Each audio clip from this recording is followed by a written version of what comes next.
Time being 7 o'clock. Are we ready to go, Andrew? We're ready. Time being 7 p.m., we'll call the Twila City Planning Commission meeting for, what are we looking at? October 26th today. Start out with roll call. I take that back. Let's start out with a pledge of allegiance led by Abraham. You all rise and please remove your hats.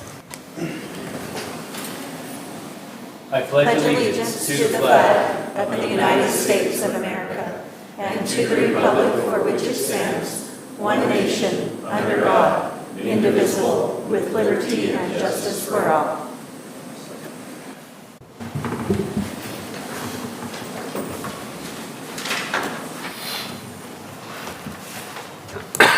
Excuse me. Now let's do roll call.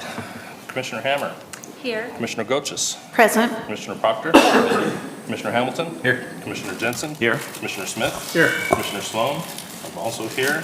We're going to excuse Chairman Robinson and Commissioner Dunn this evening. Also joined by an amazing amount of wonderful staff. Item number 1 on our agenda this evening.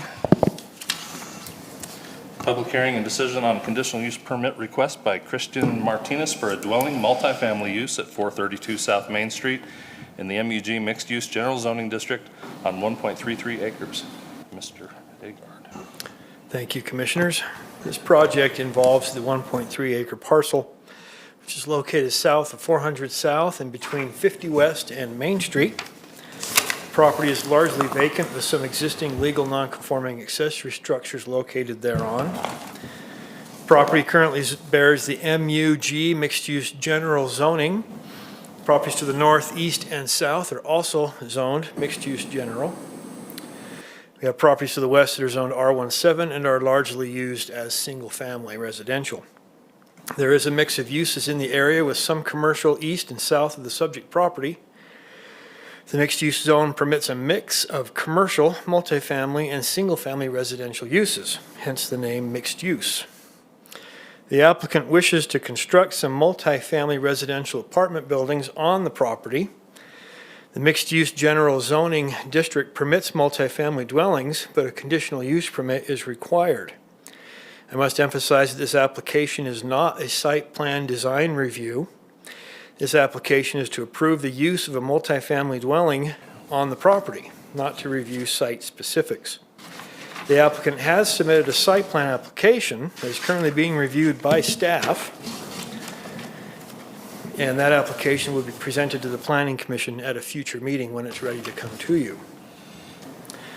The site plan included in the staff report as well as this presentation is for your reference only and to demonstrate the applicant's intentions with the property. As you can see, the two buildings are being placed at the west side of the property, where the property is widest.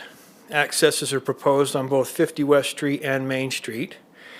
Main Street is a state highway, and all connections and access improvements to this road must be approved by the Utah Department of Transportation. At this time, staff has not received any documentation from the applicant that Utah has approved an access for a new multifamily residential development. Therefore, one of the conditions you'll find in the staff report requires the applicant to reach out to UDOT and obtain all necessary approvals for connection, improvements, and access to SR 36. This item is a public hearing, and notices were sent out to property owners within 200 feet of the subject property. I did not receive any comments until this afternoon when an individual came to the counter and just wanted to inquire about what they're asking to do. They did not express any opposition to or support for the project. They just were curious about what was going on. Staff recommends approval of the conditional use permit with the basic conditions listed in your staff report, including the additional condition that the applicant receive all necessary UDOT permits for access and connections to SR 36. If you have any questions, I'd be happy to try and answer those for you. Thank you, Mr. Agard. Questions from the Commission? I have a question. Commissioner Jensen.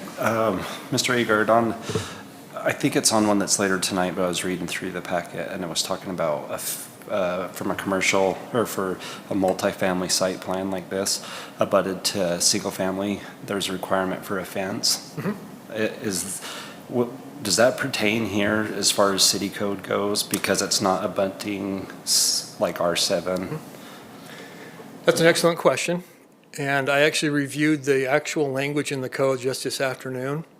The way the code is written is it's based upon the zoning and the use. Okay. So if the use of the adjacent property is single-family residential or commercial, or anything other than multifamily residential, 6-foot solid fencing is required. Okay. And So I they, believe there's residential, single-family to the north and to the south, so there will be a requirement for fencing there. okay. Thank you. Any further questions from the commission? Yes, is there going to be any, for 50 West where they're impacting the backside, is there going to be required to make any improvements to 50 West since this is a substandard road and it is not very wide back there either?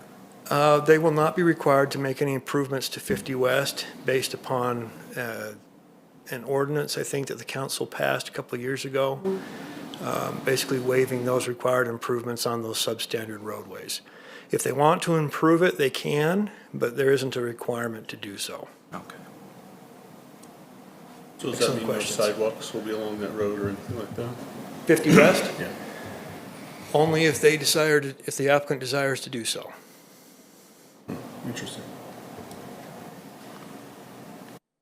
Okay, further questions from the commission? Seeing none, before we open the public hearing, is the applicant here and wishing to speak? Not seeing that. At this point, I'll go ahead and open the public hearing. Those wishing to address the commission on this issue, please come forward, do so. Please state your name for the record, and then on your way back to your seat, stop at the good folks at the table back there and make sure they have your name and contact information. My name is Brent Larson. I live there on 400 South and 50 West, right the corner of there. I have some concerns for how this would affect my family, because my two major concerns are, one, the traffic, because 50 West is substandard. You cannot pass another car on that road without one of them pulling over first. And it is very difficult to turn left onto Main Street right there with the hill coming down and on the curvature of the road, especially during rush hour time on both on 400 South and 520. They're both difficult to turn out on. If they're adding more left turn there in between, that would be just exacerbate that problem.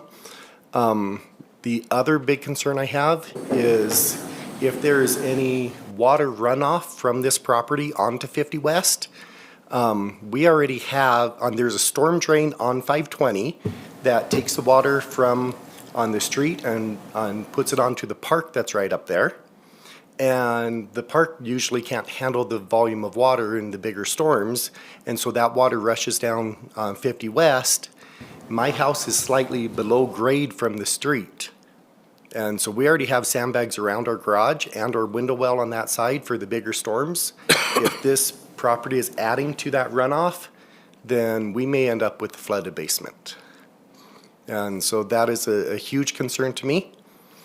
And then on top of that, simply having, especially the 3-story building and all of those windows there on the privacy, and just that there isn't this type of use in the neighborhood at the time. And so those are the concerns that I have, and not sure how many of those concerns could be addressed with the rezone, and how many would be for a site plan later on. But those are the things that concern me with the development. Thank you, Mr. Larson. Thank you.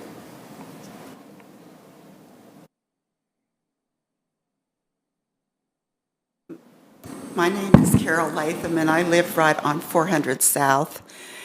It's the red brick house on the corner. But I'm also concerned about the water, because when we have these big storms, I have a basement also, it comes running through that very area down from the park. And when we had the big storm about a year ago, our basement flooded.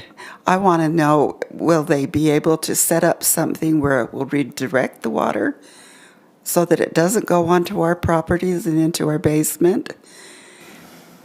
That's my concern, and Brother Larson already told me most of the other stuff I was going to ask, so. Thank you, Mrs. Latham. Oh, I did want to ask one more thing. Is this going to be low-income housing, or is it going to be just a normal rental property or what? I'm going to let staff answer a couple of these questions if they're willing to do so. My understanding from the materials is it's not designated as low income. Okay. Doesn't mean it's not, but at this point, Well, that property abuts mine. And when you said you were going to put the fence up, then that kind of made me feel better because our backyard has fruit trees and I certainly don't want people in my backyard picking my fruit. Thank you. thank you, Mrs. Latham. Further questions from the public or comments?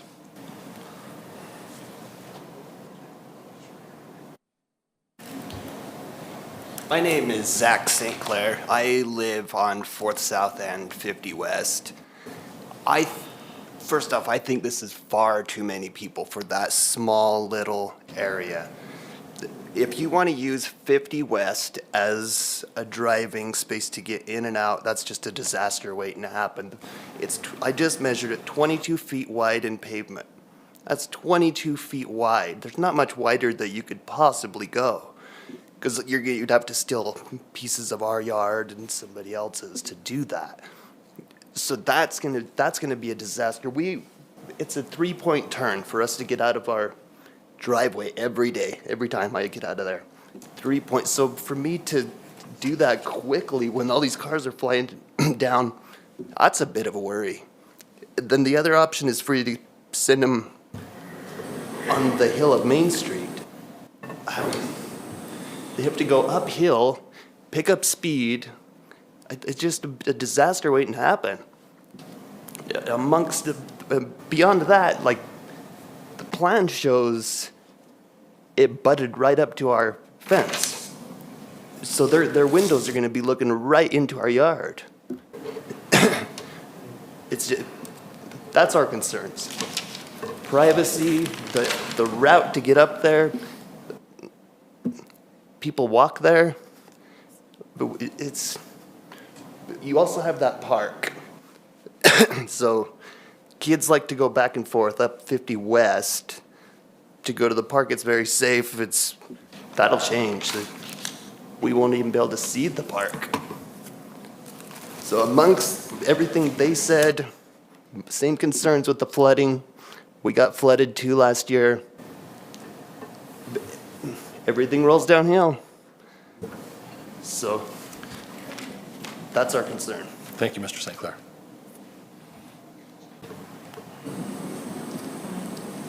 Further questions? Seeing none, I'll go ahead and close the public hearing, but I will very quickly ask staff, specifically to Mr. Hanson. I'm assuming you would be the one that might potentially be able to answer the stormwater questions.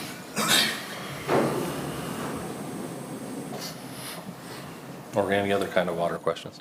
Sure. As Andrew indicated, the site plan is still under review. We have not issued a final approval on it. We're still going through their comments. This development is required to retain all of their water on site. And so that will not be contributing to anything in the road. Their retention will be for a 100-year storm event requirement, which is the highest standard the city can impose.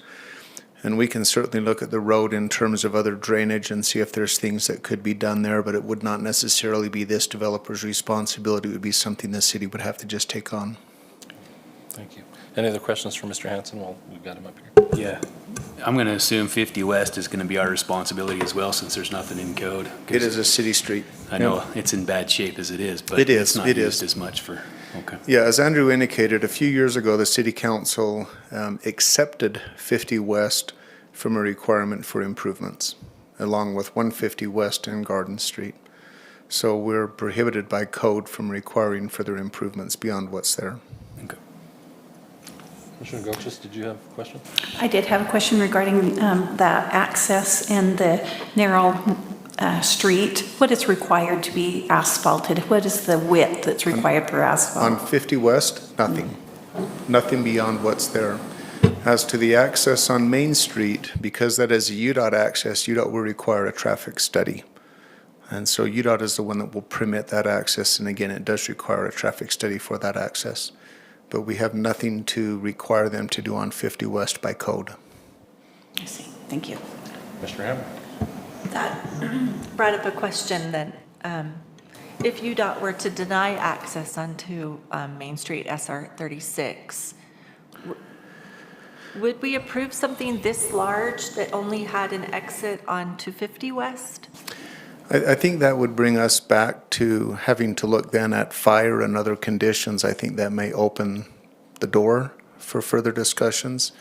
I mean, if UDOT were to tell this developer that they could not access Main, I think the developer would be the first one probably coming back and saying, what do I need to do? What can I do? Again, there's nothing prohibiting them from doing more than the minimum. It's just that we're restricted from requiring beyond what the code requires. I have another question. Go ahead. I wondered if there had been a fire report. Yeah, I believe that the fire chief was looking at this, but have rendered a decision. Well, the fire chief is one of those that will be involved in the final site plan approval. Again, you're doing conditional use, we're still doing the site plan review. Commissioner Smith. And Paul, this may not be under you, and we need to go to one of the other guys, but, okay, so this is a conditional use permit. And even though that's the rule of the city council, is a conditional use, can we require them to improve 50 West as part of the conditional use? I'll defer to others.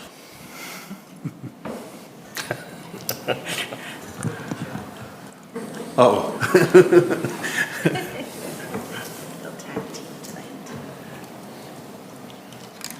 I guess this is the furthest one back in the room. I couldn't turn around and look at anyone else.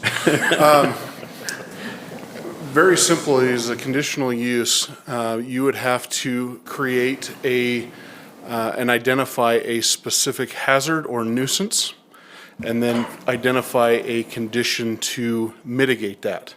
So in order to identify a nuisance or hazard, you would have to have evidence of that nuisance or hazard, i.e. a traffic study. So without a traffic study, it would be, I think it would be a slippery slope to identify that as a hazard without evidence under the terms of a conditional use permit. Again, just perhaps, I know that the commission's aware of this, but for the public's understanding, the city is actually precluded by law from denying a conditional use permit. You must approve it. The purpose for a conditional use permit is exactly what I just mentioned, is to identify specific nuisances or hazards that are identified by evidence, and then identify mitigating factors by way of conditions to address those specific hazards or nuisances.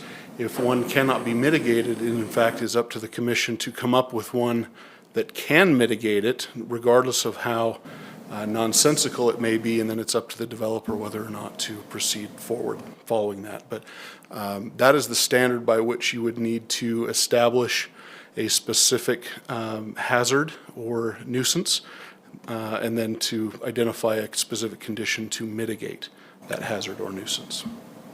All right. It is all evidence-based. Thank you. I should appreciate it.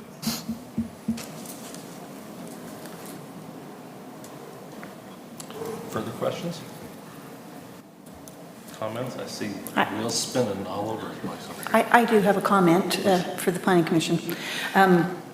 I agree with one of the comments that were made that 3 stories for this apartment is not consistent with the surrounding residential properties.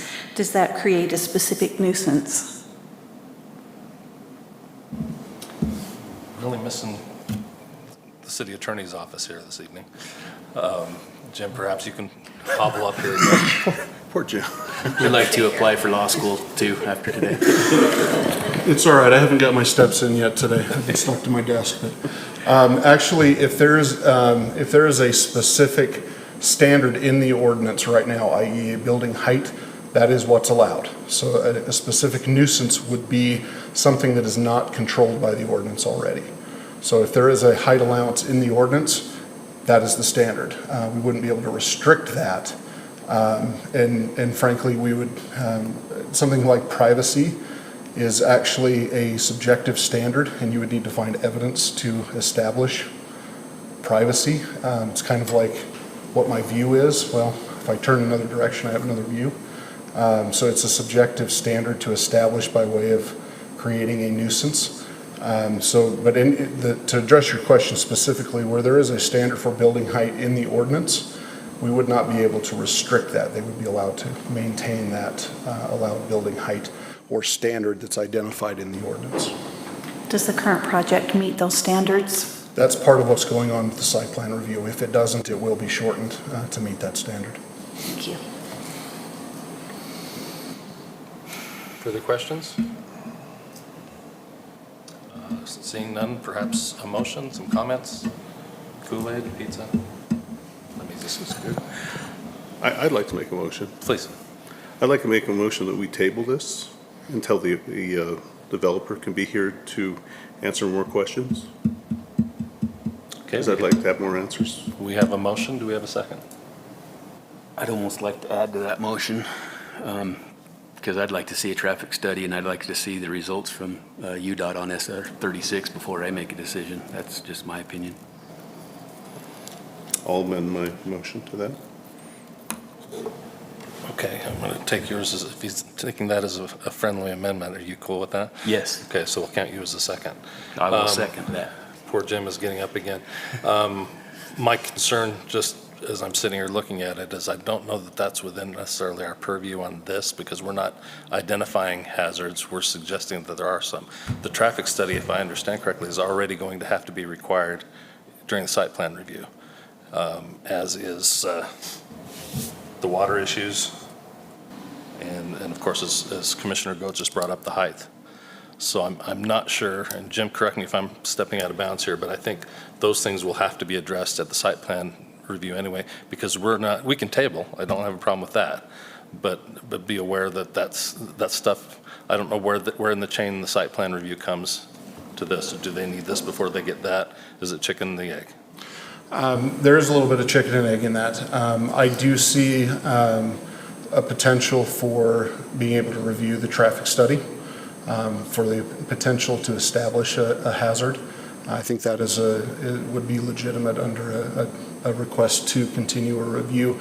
The UDOT review actually would not be something that we can wait on at this point, because the CUP precludes approval of the site plan, which UDOT won't approve until we have an approved site plan. And that makes So sense. I it just wanted to make sure it was in there twice. Yeah, no, absolutely, absolutely. It's just unfortunate the timing of how that works out in UDOT's process. We won't see that before the site plan is wrapping up, which comes after the CUP. So I do see that if the commission is interested in seeing the traffic study, I think there is potential that would fall under a viable motion to table. Okay.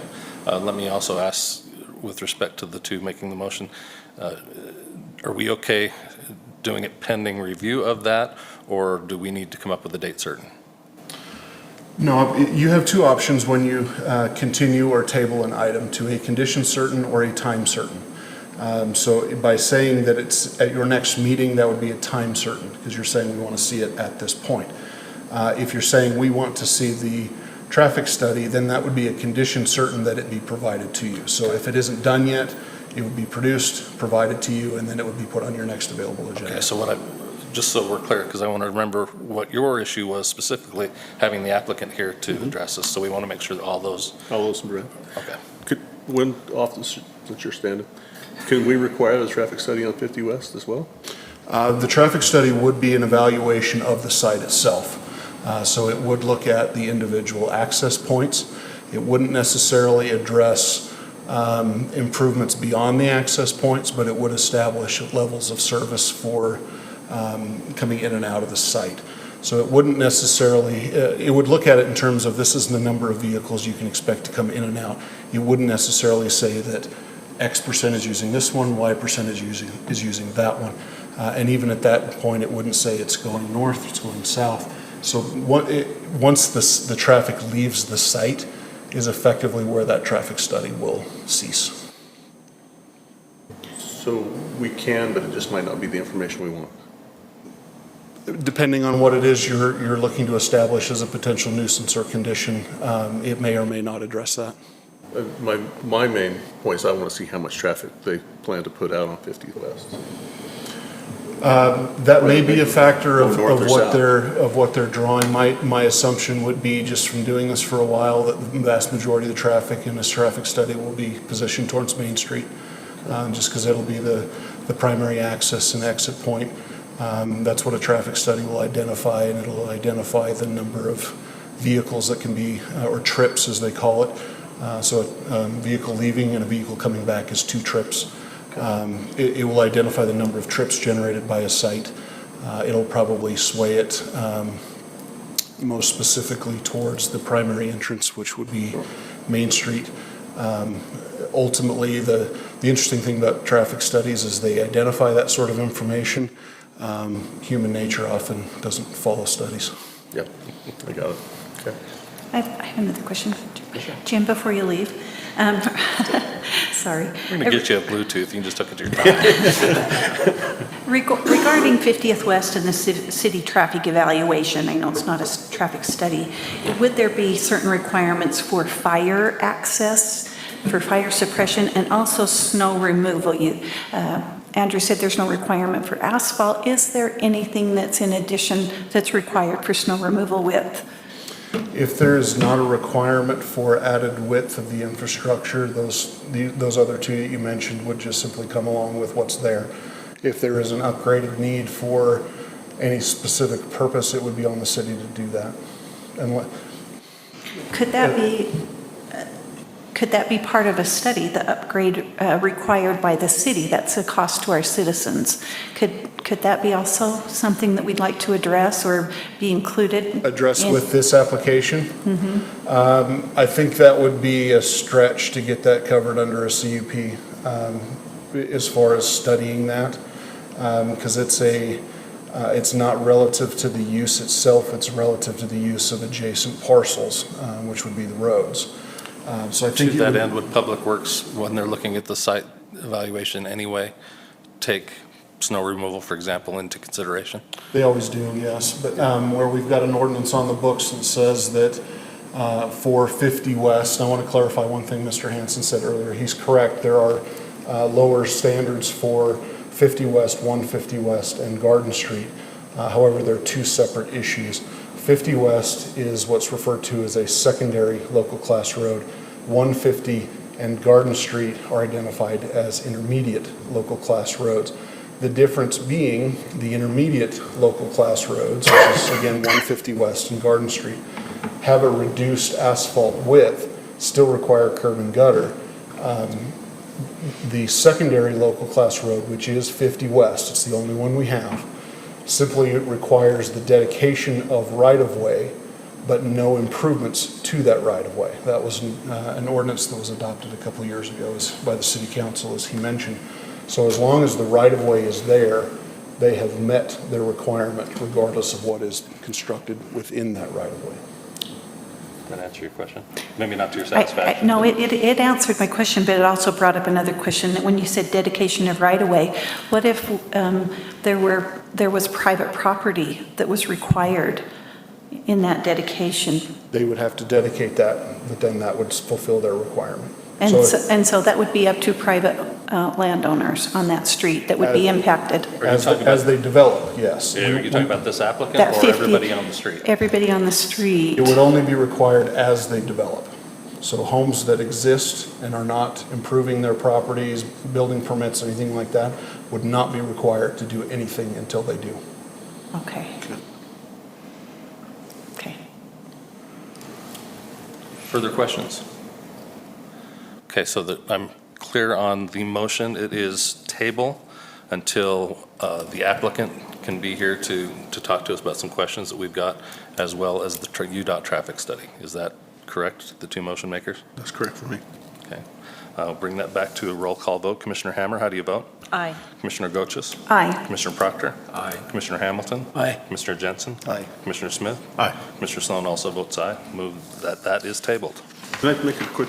Sure. The reason I made that motion, I don't think it's right for the developer not to be here, a public hearing to hear what these people have to say. Understood. And anytime that happens again, I'm going to still make this same motion because it's not fair to these people to come out and not have that person here to listen and answer the questions they have answered. Commissioner, I think you've been on the record and consistent in that for Okay. a long time, so thank you for clarifying that.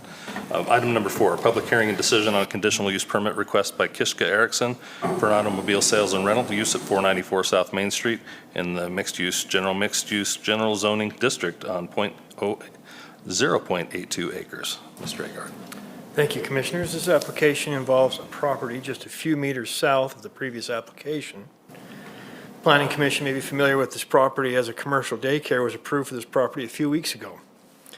During that hearing, it was noted that the plan showed parking and office space for an automobile dealership, and that the dealership was not included in the application along with the daycare. This application seeks to authorize that particular dealership. You're probably familiar with the property. It's the old restaurant there on the corner of 520 South and Main Street. And as I mentioned before, there are some residential uses in the area to the north, and then we have a park to the west and some commercial hotels and a convenience store located to the south. Similar to the previous application, the property is zoned mixed-use general, as are the surrounding properties, with some R17 zoning located to the southeast. The mixed-use general zoning permits the use of automobile sales and rental, but requires the conditional use permit. In order to qualify for a dealer's license, the applicant is required by the state to have a dedicated office space, as well as dedicated parking spaces for vehicle display. The plans provided by the applicant show the office space in the southwest corner of the building with display parking spaces located in the southwest corner of the site, and I've highlighted those in yellow on the site plan. Parking stalls will be separated from a future play area and dedicated parking lot for the daycare business by a 6-foot fence. And the applicant has indicated that most, if not all, of his business will be conducted online. Staff does not anticipate any detrimental impacts resulting from this online car dealership operating in this location. This item does require a public hearing. Notices were sent to property owners within 200 feet of the subject property. I have not received any comments or concerns up to this point in time from those within the noticing radius. Staff is recommending approval of the conditional use permit with just one condition listed in the report, and that's that they maintain their current state dealer's license and city business license. That's my report. If you have any questions, I'd be happy to answer those for you. Thank you, Mr. Agard. Questions from the commission? Yes. Commissioner Goetz. Thank you, Andrew. I just wondered, is there a separate entrance into this office space, or would that, whoever is doing business in this location, would they be able to access the daycare and walk through and into unsecured areas? That's an excellent question. I'm not sure. I did provide a floor plan in the packet. I don't know if the floor plan shows that there's an entrance going into that location, There but used to be a door back there. Doesn't mean there's I'm anymore. actually not sure. I don't have an answer for I that. didn't find one, and I looked for it. So my concern is for the safety and the general welfare of the children.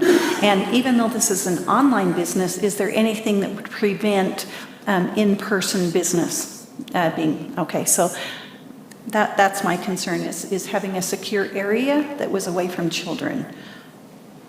That's an Commissioner, it excellent looks like question on for the the floor applicant. plan that there is an entrance directly to the north of the what's labeled as online automotive dealer, between there and the walk-in refrigerator. It does not look like it's segregated from everything else. Is that something that could be addressed by the applicant, the security of that? We will ask when we open the public hearing if they're here. Okay. Thank you. Further questions? Seeing none, we'll open the public hearing, same as the last time. If you'd like to speak to the commission on this issue, please come forward. Make sure we have your name and contact information with the good folks at the back of the room. Actually, before I do that, applicant, correct? You come first. Cancel what I said. We're not open yet. Hi, I'm Kishka Erickson. So the idea was just to have an office in the back, but I can, it's the kitchen area, and I can in the building, because I don't want anybody coming and accessing the children as well. The safety of children is first, but it's just strictly was going to be something for my husband to do, an occupation. He could just have an office, and I can close it off or whatever, and then I was going to fence it, and he could have that little access area. just so that he could get his dealer's license, and then the daycare would just be everything else in the building. So that was the plan. So, Is that plan kind of in writing, or, because I didn't see a separate fenced area to the separate entrance, to the secure facility, you know, the secure office? it was in my, kind of the daycare plan. This was just, because they were separate, this is just for his dealership license. And then the actual daycare plans and stuff will be submitted along with the actual site plan. But I need to know if this part's approved before I do a site plan for the rest of the daycare. Does that make sense? Or, Yes, I would feel more comfortable if I knew that it was secure. But it is a separate entrance. There's a layout of the building, but I don't know if you guys have it, unless you look at the, I do have it on my phone, the layout, but. I've seen it. I was here when you Oh, okay. requested approval for the daycare. It's just basically, there's an office and then an entrance in the back, and you can secure it. Where it's just supposed to be my husband. He's already background checked and everything. I don't want any other public. I already talked to him about that, and he's not planning to have like clients go there. But it's required that he has an office and an online sign and 3 parking spaces. And that's what the state requires. And Commissioner, if I could, I think that's the condition that you could make as part of something you could mitigate as part of the conditional use. And pretty that's, simply. and that's certainly something I'd like to see. Further questions for the applicant? Just curiosity, you're going to be state licensed? yes, state license. Well, how does the state feel about another business being in the same building such as that? So they require like a separate, it has to be separate, and we'll just have to make it separate inside. Because I guess part of the plan, you can separate the kitchen is not really something where the kids should be in the daycare, and this is the back of the kitchen, while the daycare is in the front. So the kids aren't going to be allowed in the kitchen. It's not something that the kids would be allowed in anyway. So they, Okay. Wait, one of my concerns is when we approve this, the problem being it's for a license for motor vehicles, and it doesn't going to stay specified that he's going to be the only employee. So based on when you get the license, you can start adding employees or adding other things. And so that's where my issue comes in, because you say that right now, but that doesn't mean that it won't change down the road. And the I don't license is already think, going to prove that. I don't think I would allow it to be changed, because this is just supposed to help him springboard, then he can go on and do something else, is the plan that I've discussed. I can put that in writing if you'd like. I mean, But see that when you were licensed through the state, they have their requirements, and once we approve it, it's kind of free game because it's an automotive license. So that just causes me some concern. do you want to talk to Chris, who's here, and maybe, I'm not sure how an online automotive business runs. My understanding, and he could just have the office and the 3 parking spaces, and that he would not have any other business, because most of it would be done online, and his other business would be out. It's just simply to get his license and get started to do something else. Let me ask a question kind of on similar lines. If, as Commissioner Goches has mentioned, if we were to cut off that area so that the only access is to his office and it can't reach the rest of the building, as we've talked about, does that cause any grief for you with your daycare license, as far as only having one egress? No, there's two egresses on the other side, so they can go in and out on the other side. and there's also 2 entrances on the other side of the building. So there's a front entrance, and then there's one entrance on the very back, so the kids can access a playground in the back. So there's actually 3 total entrances in the building. Okay, thank you. Further questions to the application? Just to clarify, what my requirement would be is that, that the exterior also be fenced so that the entrance to the car dealership, that nobody could access with the fence. And also just enough for you to say that the kids can't go into the kitchen. We know that kids are very clever and inquisitive and that they can go a lot of places. I would like to see a secure facility that would prevent and not just tell me and assure me that kids won't go in there. I would only be comfortable if I felt like it was secured and unpenetrable from inquisitive children. Commissioner, if I could suggest you make that as part of the motion when we get to Yes. that point. Okay. All right, that's fine. So if it makes the council feel comfortable, he's already an employee of other daycares that I have. I just don't have an office, and one of the requirements, I mean, he just simply would do his office work that is not like a client would be there. Because what would you like to do? Do you want me to put a wall inside of the building, or how would you like me to do that? I would like to see it secured so that nobody could have access to children and outside access. And then you have an online business, but there's nothing that prevents customers from coming to your facility. So even though your husband or that person is background checked, your customers are random customers. And so my concern is for the safety and security of the children. Right. And that's my concern too. And these bring up questions. I did plan to put a fence right there, and they would not have access to the children. And from what I understood, he just needed a sign in an office and show that, but he doesn't need to be there and conduct actual business there because it's online. But I guess put in writing whatever you need, and then I'll just meet whatever conditions you need. Again, that would be part of a motion. Let's move on. Are there any further questions for the applicant? Seeing none, we will reopen the public hearing that I closed after I opened it too soon. Anyone from the public that's interested in speaking on this application, please come forward and do so. Thank you very much, ma'am.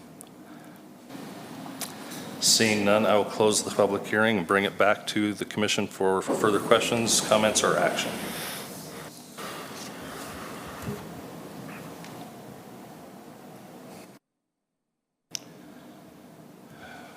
All right, the chair will make a motion. Move we approve the conditional use permit request by Kishka Erickson representing Sunny Holdings to authorize the use of automobile sales and rental to occur at 494 South Main Street, application number P22-1168, based on the findings subject to the conditions listed on the staff report dated October 18th, 2022, but also to include the condition that the outside entrances to the online automotive dealer be kept secure and separated from the daycare, that customers can't freely pass between that office and the daycare. Does that cover your? I would include the interior as well, interior office. I'm sorry, that's exterior what I meant. and That's what I meant. exterior fence to separate, and also interior. Thank you. That is already on her floor plan, so that's a motion. Do we have a second? I'll second. We have a motion, we have a second. Any further questions, comments? Seeing none, roll call vote. Commissioner Hammer? Aye. Commissioner Goches? Aye. Commissioner Proctor? Aye. Commissioner Hamilton? Aye. Commissioner Jensen? Aye. Commissioner Smith? Aye. Commissioner Sloan also votes aye. Rule that passes. Item number 5, decision on a site plan design review request for the villas at Sunset Estates Townhome Development by Hallmark Homes located at the northwest corner of 2000 North Bear Boulevard on 4.6 acres in the MR8 multifamily residential zoning district. Mr. Agard. Thank you, Commissioners. This site plan design review involves the parcel that's highlighted in red on the aerial photograph. And as mentioned, it is located in the northwest corner of the intersection of Barra Boulevard and 2000 North. You'll note that there are some single-family homes located to the north of the property, an elementary school located to the west, and then to the east, there's some vacant land that will be incorporated by the Deseret Peak High School development. And then to the south, we have some multifamily residential uses and some neighborhood commercial activities. The property is zoned MR8. We have some R18 to the north, to the west, and then general commercial on the east, and some overlake zoning to the south. The application proposes the construction of a townhouse development consisting of 36 townhomes. The project will connect to Barra Boulevard at the northeast corner and to 2000 North at the southwest corner. All interior roads are private roads that will be owned and maintained by the development HOA. And you'll notice that there's parcel A at the northeast corner. That is a stormwater detention basin that will also be maintained by the development HOA. Each unit will provide a 2-car enclosed garage along with a driveway long and wide enough to accommodate 2 parked vehicles for a total of 4 parking stalls per unit, assuming the garage is actually used for vehicle storage. There are also 41 guest parking stalls spaced throughout the project. Ordinance only requires 9 guest parking stalls, so this project is gold when it comes to sufficient parking, as it greatly exceeds minimum parking requirements for guest parking. 37% of the site will be landscaping with open space consisting primarily of irrigated sod and shrub beds with cobble rock in the detention basin. The applicant will also be installing 93 new trees in appropriate locations as required by the city's ordinance. The proposed townhomes have been reviewed according to the city's requirements for vertical and horizontal relief and articulation, as well as exterior materials, windows, and so forth. Staff is confident the buildings as proposed do meet the minimum architectural requirements of the Tooele City Multifamily Residential Design Guidelines. This is what you'd see as the front facade. It's a combination of brick and hardy board siding. There's also some other fiber cement materials that are utilized as accent materials. And then the side facade, which is very similar to the other side facade. And then the rear facade of the building. Fencing is required along the north, where adjacent to single-family residential, as well as to the west, where next to the school. The applicant is proposing a 6-foot side obscuring fence with masonry piers spaced equally throughout the length of the fencing as required by ordinance. Tooele City staff have extensively reviewed this site plan application and are confident that the application as proposed meets or exceeds all minimum requirements for site, landscaping, and architectural design. And staff is recommending approval of the site plan design review with the conditions listed in the staff report. Those are our basic conditions, kind of a catch-all for anything we may have missed. So, with that, turn it back over to the Planning Commission for questions. Thank you, Mr. Agard. Questions from the commission? I have a question. Cobble rock, is that like cobblestone where people walk on it? Or is it like just those big giant rocks? The plans specify 4 to 6 inches in diameter. So rocks about like that, they'll just be covered probably over weed barrier fabric. It's a detention basin, so probably won't be any need to walk in it. Yeah, I noticed they had it in a couple of other places on here as well.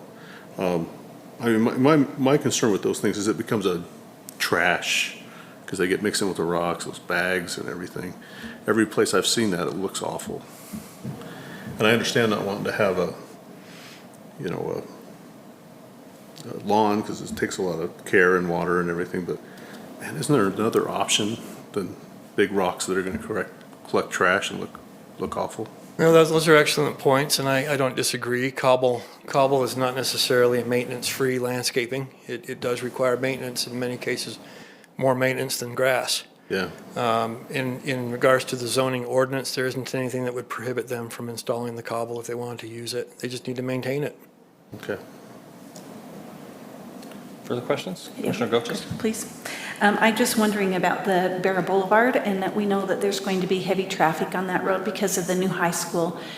Is there curb gutter parking and sidewalk that is going to be part of that? Curb gutter and park strip? Yes. Okay. And is it wide enough, the street wide enough for street parking if people were going to park there? Because we know how overflow parking is when there's a ball game and a theater and, other activities at the school. I just wondered if you felt like that was wide Well, enough. it's an 84-foot right-of-way, so it's wider than our typical subdivision streets. However, do we want people parking on that road? It may end up being a situation where the city council decides to, not allow parking there, but there isn't anything that would prohibit parking on that road at this point in time. But I believe there's sufficient parking inside the development to accommodate what they need. Of course, for the development, I was just thinking about the road and general community access. Thank you. So if I understand that correctly, that would be something the council will have to come back after the demonstration of the problem? It's not Yeah, the something city they can- council would have to address that. Or change the ordinance up front, so, okay. Further questions? Just Commissioner Hammer? clarifying, so the city council does that when? At what point could they do Well, it's that? my understanding they would usually respond to issues or complaints that are registered. If complaints come forward about parking there, then that could be brought to the council's attention. They would deal with it at that time. So it's not anything that we could put in as a, Not for a site plan review. Mr. Hanson, Welcome. Can I chime on the street parking? please do. Street parking is going to be naturally limited by existing city code because of the roundabout, proximity restrictions on parking near driveways, road entrances, and items. I don't anticipate much opportunity for on-street parking. If it does become a problem, we'll paint it red. But it's not our desire to have on-street parking that close to the roundabout on the perimeter streets. oh, just a note for myself. I have other places I'm going to start calling in. Okay. Yeah. I didn't know that they could do that after. Yeah, there's limitations, and you So look what- at what's what the that? roadway classification is. Yeah. It depends on the roadway classification, but there's restrictions from parking so many feet from an intersection, hydrants, different infrastructure elements on that. But in this case, we don't want to encourage, nor, it's not the developer's responsibility to provide off-site parking. His only requirement is to provide on-site, and the city will be the one that red curbs if we have to, for safety. I understand that there's sufficient parking, and Andrew thinks it's golden. But I also know that, Relative to what we I usually see. also know that residents in apartments like to park outside their back door. And if that's closer to a street, they do that, so. Yeah. All right, thank you. This is a little different than apartments in that they are homes with garages. They've got a driveway. This is a little bit different in that code, so. Okay. Further questions? Commissioner Smith? Maybe just more of a comment than a question. I have multiple concerns that the turnout on 2000 is going to be so close to the roundabout and with the additional traffic from the high school. And this is a pretty good sized project. And I see a lot of cars going in and out of here all day long. It just seems too much for that corner. I don't like the cobblestone. I think it's an awful thing, and that's an awful lot of people with a lot of space and no amenities. They're not even building a gazebo or a tot lot. I don't like it. That's my comment. Thank you, Commissioner. Further questions, comments? Seeing none, this one does not require a public hearing, so I will stay with the commission and look for some sort of action or motion. Mr. Chair, I'll make a motion. Okay, Commissioner Jensen? I move we approve the site plan review request by Russ Talbot representing Hallmark Homes for the Villas at Sunset Estate Townhomes, application number P22-985, based on the findings and subject to the conditions listed in the staff report dated October 19th, 2022. Thank you, Commissioner. We have a motion. Do we have a second? Point of clarification, if I might. Motion on the table. I'm looking for a second. For the purpose of discussion, I will second this. Commissioner Coaches. It does say that it's required one amenity, but one amenity is not listed. That's just what I was. Well, there actually is an amenity there. It's Picnic tables. closer to the corner there where there's that wide open space. There's picnic tables, a barbecue pad, and so forth. So they did provide one amenity. It's not a tot lot. The ordinance only requires one amenity, and it gives a list of what they can use. So. Thank you, Ms. Tragard. We have a motion. We have a second. Roll call vote, Commissioner Hammer? Aye. Commissioner Goches? Aye. Commissioner Proctor? Aye. Commissioner Hamilton? Aye. Commissioner Jensen? Aye. Commissioner Smith? No. Commissioner Sloan votes aye. Rule that passes. Item number 6. Decision on a site plan design review request for the Harris Community Village Multifamily Residential Support Facility Development by AJC Architects, located at 251 North First Street in the MR8 Multifamily Residential Zoning District on 9.3 acres. Mr. Agard. Thank you, Commissioners. First of all, I apologize for the length of my presentation on this one. It might be a little longer than usual, but you'll understand why when we get through this. First of all, this item does involve the old Harris Elementary School site located at 251 North First Street, highlighted in red on the aerial photograph. The project is slightly complicated in what is being proposed, and I will do my best to explain these things as succinctly as possible. The property is currently zoned MR8 multifamily residential and is surrounded on all sides by R17 residential. It should be noted that many of these surrounding properties, although zoned R17, do contain legally non-conforming multifamily residential apartment buildings. So not all of the surrounding uses are exactly single-family residential in spite of the zoning. It's an older part of town, so there's some multifamily uses that were built prior to existing codes. The Tooele County Housing Authority has acquired the old Harris Elementary School and is currently in the process of converting the old school into a community resource center that will house temporary residential support services, a community food pantry, a child daycare, which the Planning Commission reviewed and approved a few months back, and some other support programs. This site plan design application review does not involve the CRC. It is part of the project, but it's a renovation and it's not requiring site plan review. So even though it's part of the project, that's not necessarily what we're considering tonight. The site plan design review involves the new multi-story multifamily residential apartment building proposed to the southwest of the existing community resource center. The Tooele County Housing Authority is proposing the construction of a 66-unit residential support facility for individuals and families recovering from various issues in need of longer-term housing support. The building consists of studio apartments, one-bedroom apartments, and two-bedroom apartments.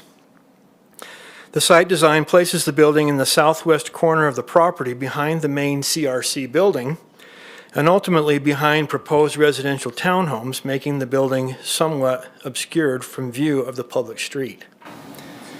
Parking areas for the facility will be located west and south of the building as well as east of the existing CRC. The northern portion of the site will not be developed at this time. Due to the unique nature of this project, some ordinance exceptions have been made. One of those exceptions is related to parking. It is anticipated that not all of the residents of the apartment building will own or operate a motor vehicle, and given the nature of the individual circumstances of those that will be living there. In consideration of this, the ordinance was amended to require one uncovered parking stall per unit. At 66 units, the requirement is obviously 66 parking stalls. There are 99 parking stalls currently proposed on the site and should satisfy the needs of the apartment building and the CRC, especially when it is considered that many residents of the facility will not own and operate vehicles. The site greatly exceeds the 25% landscaping requirement. You will note the landscaping areas located between the residential buildings and the CRC will include a network of trails, planter areas, some garden plots, and other amenities for the residents to use. The site will include the installation of 132 new trees placed strategically through the site as required by the design guidelines as well as the parking ordinance. Now, building architecture is where things get a little unclear. And in this case, staff is looking to the Planning Commission under their authority to review and approve site plans to lend some assistance. Please bear with me as I try to explain these. Tooele City Code requires that multifamily residential buildings meet minimum design criteria regarding roof lines, building exterior materials, windows, balconies, bay windows, pop-outs, and so forth to satisfy horizontal relief and articulation. This usually is not a problem with a standard apartment building. This, however, is not a standard apartment building, but is an apartment building that will be part of an established residential support facility. Staff has worked closely with the applicant to bring the building as close to compliance of the ordinance as possible, but staff is still not entirely confident the building meets the minimum requirements of some of the architectural standards. These are the proposed building elevations. This is the west elevation as well as the north elevation.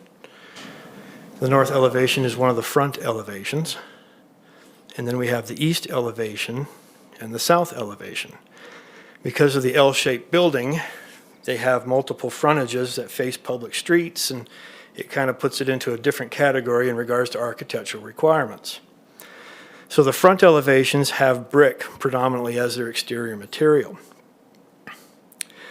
So given the unique circumstances of this building, staff has compromised, identifying other means to provide a horizontal relief, and that is in regard to the requirement for balconies.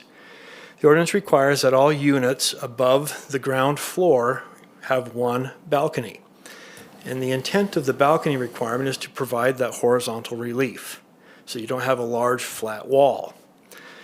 Now, in discussing this requirement with the applicant was resistant to the balconies because of the nature of those that are living in and using these units. They did not want them to have the balconies for safety purposes and so forth. And staff, in discussing the issue with the applicant, came to the conclusion that we could look at another element to provide some horizontal relief, and we agreed upon a shade awning over each window. They did add shade awnings, but you'll notice that in these perspectives, can't really see them. And they're quite small, and they don't necessarily satisfy the horizontal relief that a balcony would have provided. I was under the understanding in our meeting that they would be more substantial. So I'm not entirely convinced that that satisfies that requirement for horizontal relief. Present that to the Planning Commission for your take on that. The other architectural issues related to pop-outs or bay windows for ground floor units. The ordinance requires one bay window or pop-out per unit on the ground floor. As you can see on these plans, there are none. Now, they do have sections of the building on the upper two-thirds that do pop out and do provide some relief there. But there are no pop-outs or bay windows on the ground floor. Another issue is for the front elevation, there needs to be coins, columns, or other vertical elements to provide some vertical interest. They did provide a colonnade at the main entrance, and there's a picture of the colonnade here. Those are columns, but does it satisfy the intent of the ordinance for the front facade? I'll leave that one to the Planning Commission to discuss as well. Another issue that has come up is the window requirement on front facades. The ordinance requires 4-inch trim or lintels or decorative shutters on the windows. Now you'll note, going back to these facades, that some of the windows have trim, but not all of them. For all windows that are not on the front facade, the requirement is 2-inch trim. Again, some of the windows have it, some of them don't. The ordinance does not say all windows require the trim. It just says windows. Again, I could use the Planning Commission's assistance on this if they believe that does satisfy the intent of the ordinance or not. So those are some of the architectural issues that I have struggled with in reviewing this.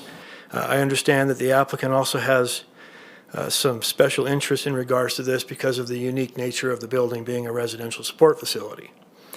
So that's why I'm presenting this to the Planning Commission to get your help and your guidance here.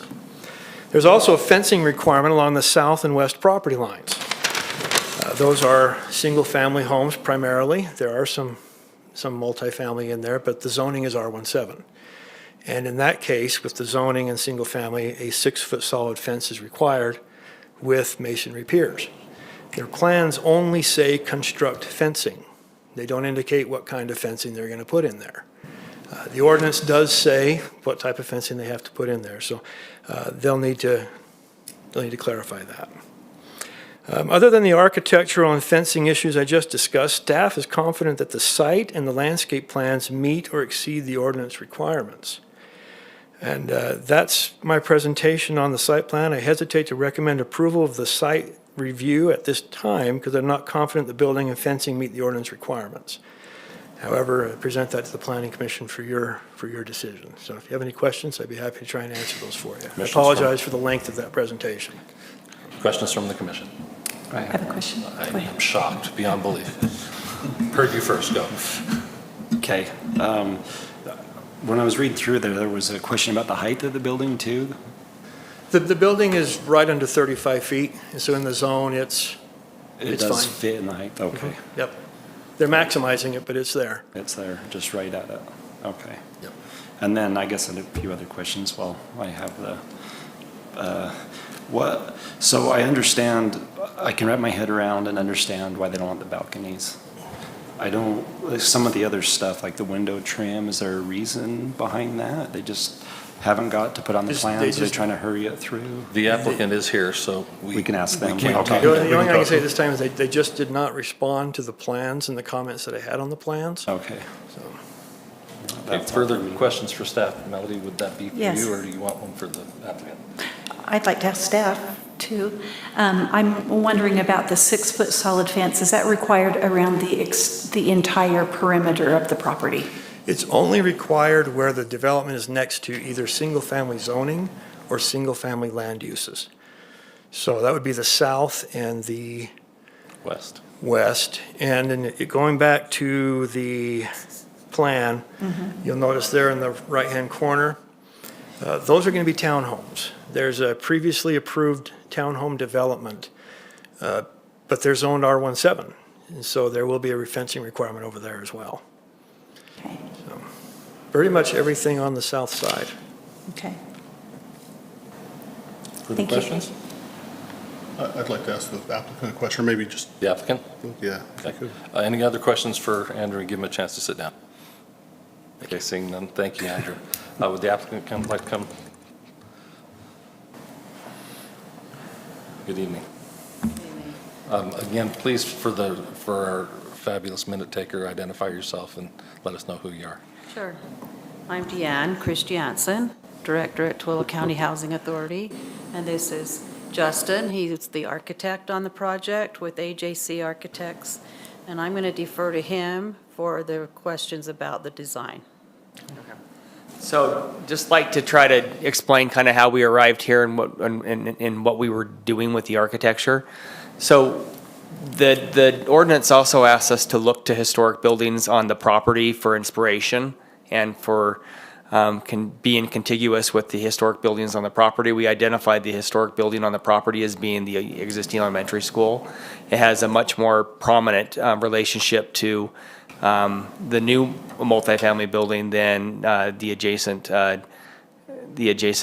single-family homes, as far as that this is intended to be directly related to and have an identity with the historic Harris Elementary School. So we look to find ways to meet the spirit of the ordinance with the architecture rather than trying to do what the ordinance is, in our perspective as an architect, is trying to create kind of a traditional looking building. That's why it asked for things like columns and quains and different things that we would felt like would have been really out of place in trying to find a new facility to relate to the architecture of the Harris Elementary School, which is very much not that. It's a mid-century school design at best. So the trim elements are represented by the windows that have very large trim. That is a different material change around them. It's taking in a field of either wood or brick, changing to a warm an ephes or brick, changing to a warm wood trim, and they're large trim elements and they're dimensioned on the elevations. They occur fairly frequently on the building in each one of the pop-outs. Rather than popping out at the base, we created large pop-out forms that come out at the second and third level. We felt like that was meeting the intent of the reason it was asking for a bay in the code.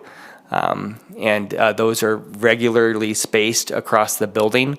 The colonnade we felt like was going to feel quite odd. So we created a trellis with columns. And with the awnings, if the scale of them is disappointing, we'd be happy to increase the scale of them and make them bigger as part of the requirements of conditional use approval or the site plan approval. They are intended to create a sense of relief against the windows and create that 3D element that otherwise balconies would have done. We could make fake balconies with Juliet's. We studied that and didn't feel like it was adding to the building, so we wanted something functional that added some dimensionality to the facades.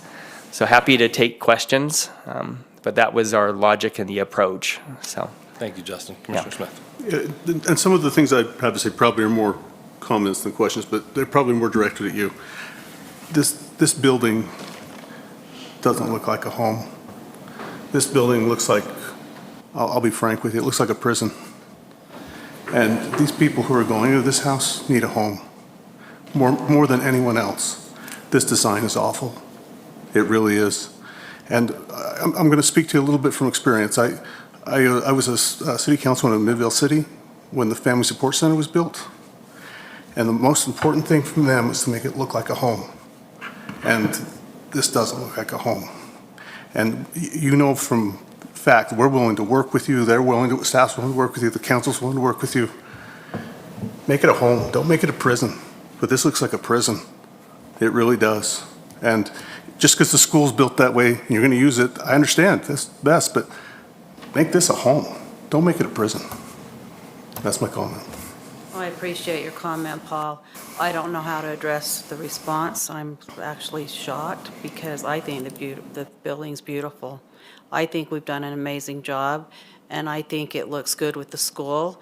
And when I see the renderings, I think they're beautiful. I don't feel like it looks cold and harsh. So I guess to each their own, and we can agree to disagree. But if you have suggestions on how to make it look more homey, please tell us. Start over again. I mean, quite frankly. Questions? Start over again. I have a question. From the architect, Justin, I'm not for sure what a fake balcony or Juliet looks like. Could you explain that? It's where you see a balcony that people can't actually, it's not big enough for people to get on. So they're generally just looks like a railing that's applied to the facade. So they generally are about 8 inches deep, and they just imply a balcony, but they're not functional as balconies. So you see those used everywhere from old Europe to, in downtowns a lot when there's not room to create a balcony. Sure. Yeah, some hotels will use them to cover up the mechanical unit that's behind them. So, yes. Thank you. I appreciate that explanation. Further questions, comments? Really quick. Ms. Christiansen. Regarding the balconies, I just want to clarify and make sure everyone's on the same page. It's really critical for the safety of the residents for this support facility to only have one access into the building. We don't want balconies because we don't want people to sneak other people in. We want to have control over who's coming and going. So that was well thought through, and there was good reason for us asking for the variance there. Thank you. Mr. Bolser, did you have something? I just wanted to make a clarifying comment for the record that the purpose of this review this evening and the duty that the Planning Commission has tonight is to establish whether or not this application meets the terms of the city code, not personal desires. That is the lone standard you have. It is an administrative level review, and it is intended to establish whether or not the application and the materials you're seeing meet the terms of the code. Mr. Agar did a very nice job of identifying various issues that brings us here this evening. most specifically being the unique nature of this use, puts it at a little bit of odds to our design standards for for multifamily development, because it's not typical multifamily development. It has a very specific purpose, which is different from standard multifamily development. And so there are elements of our ordinance that don't play congruently with the nature of the use of this building. It is multifamily development, but it is a specifically purposed multifamily development. So the real intent, and frankly the box that you have to operate in this evening is, does the treatments and the features of the building provide the comfort to the Planning Commission that they have met the ordinance requirements, understanding multifamily development design standards and the unique nature of this use? That is it. Whether or not it's something that is attractive or not is not a consideration we have this evening. It is simply whether or not what is presented to you meets the terms of the ordinance as an administrative review case type. Thank you, Mr. Bolster. Questions, comments from the commission? Make a comment if I can? Please. I'd just like, given that additional information, Jim, and I totally get that, the point of meeting the intent here that we want to meet the city codes. I'd rather have some options then. If you're asking for us to make those types of decisions, I'd rather you say this is an option and this is an option for you to choose from, rather than to make this a vague decision for the Planning Commission to make. Thank you. Thank you. Go ahead. Please. So we're looking at what conditions here? We're looking at the trim on the windows on the bottom floor. That's an issue that we have. The pillars, we have an issue, and then the awnings are the issue. Those are the only three issues? The horizontal relief. And I think you already specified you could fix the awning, so I think that's a major one. The trim on the windows is something we need to discuss, and then the pillars is something we need to discuss. Other than that, everything else is up to the ordinance. So those are 2-3 issues that I think we need to bring to the table and discuss. And if we can't figure out a solution, then we need to table this to let the renderings be redone to fix the conditions we want to put on. So I'd like to see bigger awnings. They're going to be more useful as long as they're bigger, and it's going to change that whole outlook on that whole outside of the building. What's everybody's thoughts on the trims on the bottom floor? Doesn't say all windows have to be trimmed, but he's got specific windows trimmed.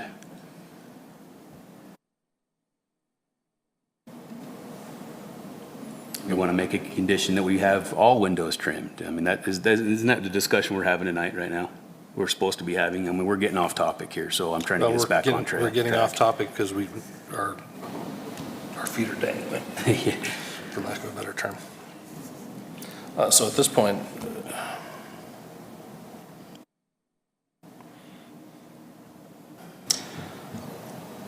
I'm going to move for another table, and I don't like to do that, but I'm going to make the motion. I'm going to explain why.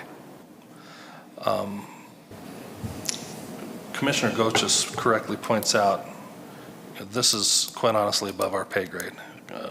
Mr. Bolster also very accurately points out we have a limited box we can play in. And everything I've heard as far as the objections are concerned are subjective. I'd feel more comfortable, for example, if I heard something like, we feel like the shade awnings are too small. This is what we'd like to see. Mm-hmm. Is that fair? Yep. Interpreting the ordinance and saying it says windows, it doesn't say all windows. Frankly, I'd like a little better consensus amongst the players, the applicant and staff, before we operate in this box. I'm not comfortable at this point. I don't think these are insurmountable things. I think that we're close. Mm-hmm. But there's enough subjectivity that I'm not comfortable with it. So again, I would make a motion that we table this item pending an agreement between staff and the applicant on these items that have been mentioned several times, but specifically the staff's concerns. I'll happily second that. We have a motion, we have a second. Any further discussion to this? Seeing none, we'll take a vote. Commissioner Hammer? Aye. Commissioner Goches? Aye. Commissioner Proctor? Aye. Commissioner Hamilton? Aye. Commissioner Jensen? Aye. Commissioner Smith? Aye. Commissioner Sloan also votes aye. And as an editorial comment, this project is important to me. It's important to all of us. Let's not dawdle. Let's get together and get it done. We're so close after years of this being in the making. To delay this because of awnings, balconies, and coins is a little irritating. So I know you guys are incentivized to get it done, so let's get after it. Thank you. Chairman? Yes. May I be excused? Please. I'll get my city council update another time, or read it in the minutes. Thank you. Where are we? Item 7, City Council report.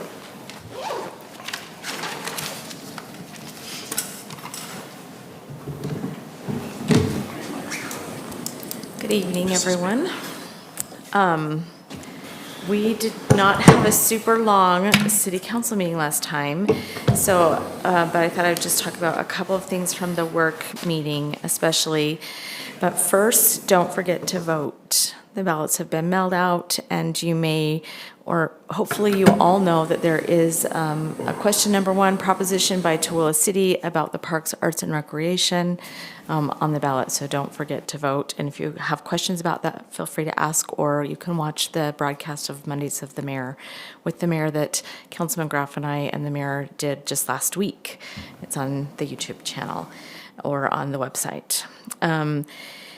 We were very happy to be able, if you may remember when we sold the property on 1000 North and Main to the Kimballs, there was a buyback provision in that sell that if they didn't develop the property within a certain time, then the city would, the RDA would have to buy that back.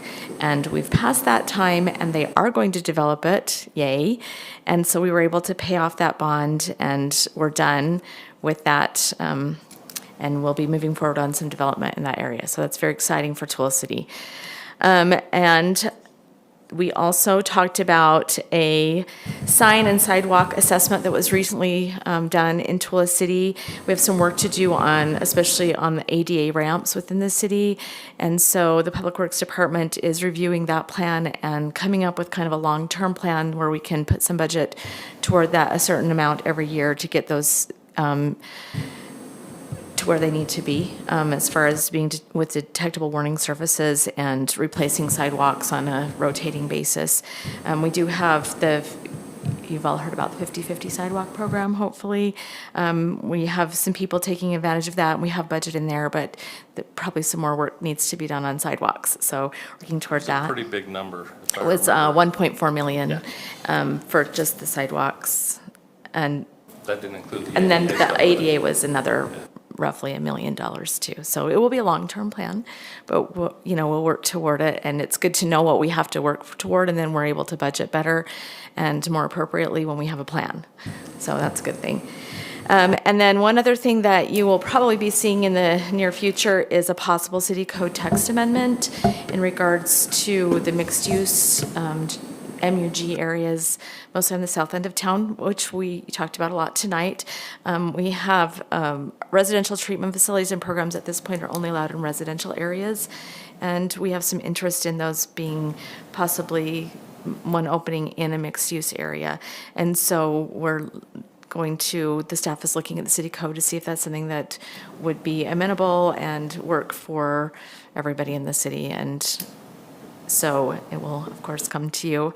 It was brought to the city council's attention at the work meeting with favorable discussion. So we'll probably move forward on that. Let's see where it goes from there. Thank you. Any questions? Anything else? Thank you, as always, and welcome back. Yeah, Glad you made it home thanks. I safe. came home to the snow from the 95-degree weather. So. Yeah. Neither one of those is real pleasant right now. Item 8, training. We're going to go ahead and postpone that since the guy that suggested the subject isn't here to enjoy it. 9, review and approval of planning commission minutes for the meeting held September 28, 2022. I'll make a motion to approve. Second. Okay, Commissioner Hammers excused. Commissioner Goches. Aye. Commissioner Proctor. Aye. Commissioner Hamilton. Aye. Commissioner Jensen. Aye. Commissioner Smith. Aye. Commissioner Sloan also votes aye. Cool, that passes. One final motion, So moved. and we're out of here. We are adjourned. Thank you.